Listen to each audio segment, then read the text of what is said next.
Hello, and welcome to The Blank Potato. This horror story is uploaded by Reddit user MrFrontenac. If you want to learn more about the author, link in the description.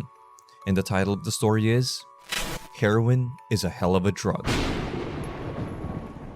Before we start, I would just like to invite you to please like this video, subscribe if you haven't already, and click the notification bell so you won't miss any of my future uploads. So, get comfy and let's begin. The first time I did heroin, it was an accident. I know. What kind of bullshit junkie lie is that? But seriously, I was drunk at a party. I was a lost 18-year-old kid, and some older guys were sucking smoke off a tinfoil sheet. I thought it was some keef, pot residue, something with some THC. I didn't even know you could smoke heroin. I wanted to balance my drunk and intercepted the sheet. The second I inhaled, and I mean the absolute second, I knew I'd hit something else. My eyes slid back. Something warm rolled out of my lungs and flew through my bloodstream. Boom. I was hooked. I wasn't even upset when they told me I just hit heroin. If anything, I was angry that heroin had such a bad rep. Because this was fucking incredible. Well, I figured out why heroin is so bad. It took only about 14 months, thousands of dollars, my relationship with my parents, and 3 friends overdosing to make the discovery.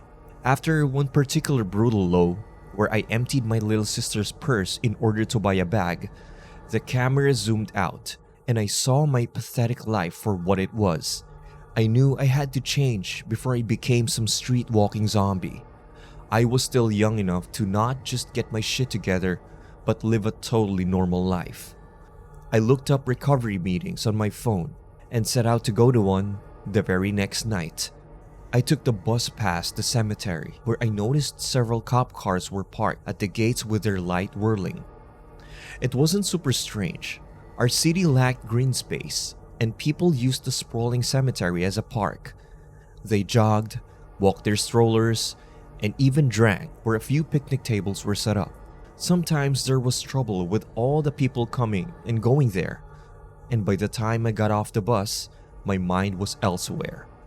I followed my phone to the address and paused outside.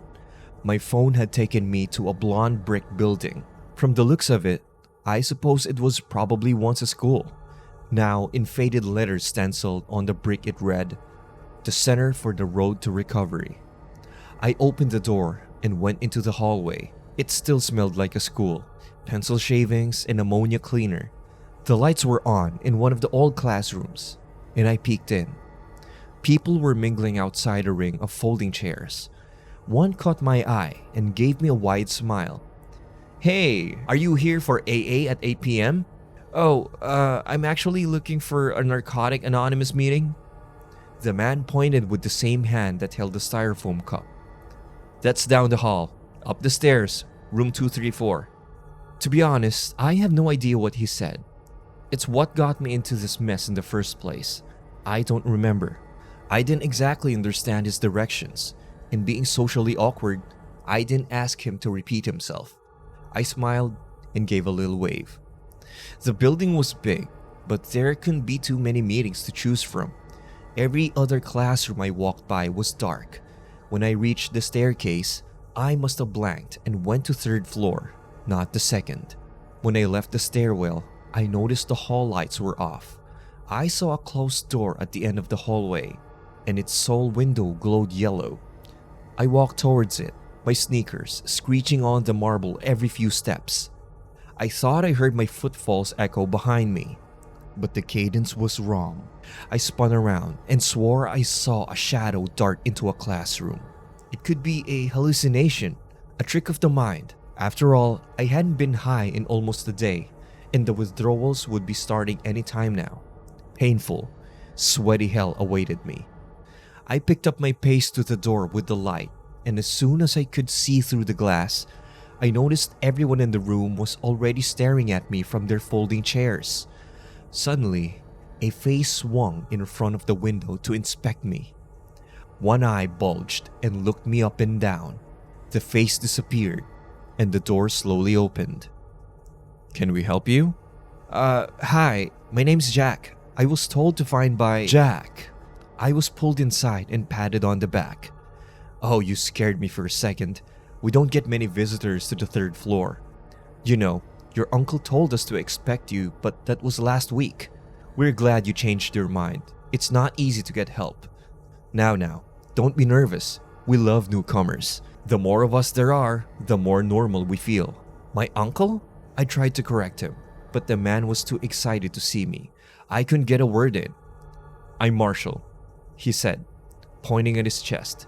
He reeked of menthol cigarettes and had yellow, jaundiced eyes, and gestured a big hand towards the rest of the attendants. "Usually, we do introductions for a newcomer, but we're in the middle of something serious. I think you chose a great first meeting to attend. This one's about relapse." Marshall looked at an older man who held his head in his hands. "Here." He pulled another folding chair into the circle, and I sat. He looked left and shared an awkward smile with an older, petite woman. To my right was a fat man with what looked like mud around his mouth. He was breathing heavily and his eyes were partly closed, like he was trying to ignore some kind of pain. "Gary," Marshall groaned as he sat.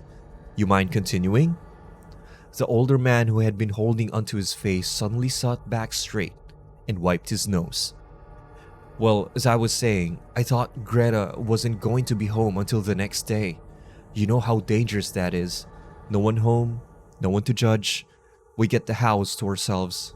And suddenly, all we can think of is getting a fix." The others around me nodded knowingly, and I did too, to fit in. "Well, I just wanted a fix, a high. You know how it goes. I'm getting older, and it's getting harder to find people to pick up from.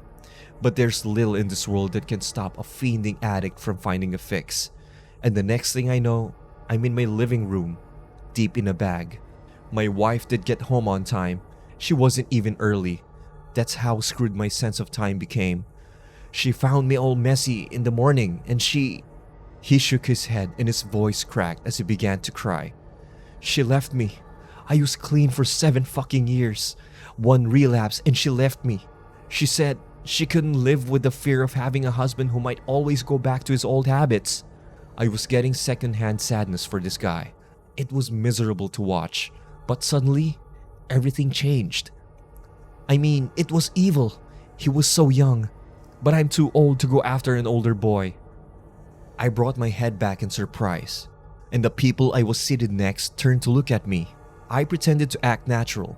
Something felt off about this whole meeting, and I had just realized what. There was only one woman. The rest were men, and this entire thing felt secretive, like they were hiding something that could get them in trouble. I realized I found myself in the middle of a pedophile support group. Marshall cleared his throat. "Now, Gary, and this goes for you too, Jack. We only use euphemisms here. Refer to the boy like he's a drug. Don't name names. Don't say anything that makes it seem like we're anything other than a drug support group. We're pretty sequestered up here on the 3rd floor, but you never know who's listening." Gary nodded and wiped his nose. I tried my best to keep my composure. I needed to do something. I needed to report this meeting. Suddenly, the door swung open and the room jolted. In the doorway stood a tall, long-haired man. His boots were muddied and his face displayed a kind of fury. He wore a long trench coat, concealing what I imagined were weapons. Suddenly, I feared for my life. I was sure he was some kind of pedo-killing vigilante, and he was about to group me in with the rest of them. He walked quickly into the circle and grabbed the fat man seated next to me by the neck. "Have you told them?" the vigilante growled. "Have you even told the group? Or are you just fucking sitting here with your guilt? I know it was you. They have your description already, you son of a bitch. And you come here." The fat man didn't say anything. He just looked sick. Suddenly, the vigilante started to violently force his fingers into the fat man's throat. The rest of the groom began to protest, and Marshall stood up and pulled the vigilante off. Run! None of that here!" I was somewhat relieved that the man was known by the group, but now I was just confused. I thought about using the commotion as an excuse to slip out, but I was too interested. "Do you know what he did?" The long-haired man shouted, and Marshall shook his head. A baby, Marshall, in broad daylight. A baby. I thought about the cops I saw at the cemetery earlier, and my eyes peeled back in disgust. He'd abducted a baby. What kind of monster? But I was missing something. The fat man swayed, and suddenly, a torrent of brown, black vomit spewed from his mouth. My eyes were focused on something pale that sat in the pile, but I couldn't believe it. I'm sorry, said the fat man in between dry heaves. It was just so fresh. I watched the bulldozer. He paused to burp, and my shocked brain finally realized what the pale thing was that sat in his pile of vomit. Bury it. I watched the bulldozer bury it. It was just so fresh. Please, a guilt-free snack. I'm sorry. You guys are lucky. I know you guys hate it, but I'm cursed. I really don't mind the taste of embalming fluid. Oh, thank God, I thought, and wiped my brow. These weren't pedophiles. They were cannibals. I stood up, bowed a little, and left the room. Everyone was too busy arguing with each other to even notice. I haven't had a hit of heroin in 87 days, by the way. Pretty rad. Whenever I want a hit, I just think about the shame of relapse. Heroin ain't that great. Not at all. Getting high again still sounds good sometimes, but I just think of that fat cannibal, the shame of his relapse that shined in his eyes as he stared at the little baby leg curled in a pile of his own vomit. If you enjoyed that horror story, feel free to hit that like button and subscribe if you haven't already, and click one of the videos right here if you want more horror stories like that. And as usual, you have a creepy night, and I'll see you again next time.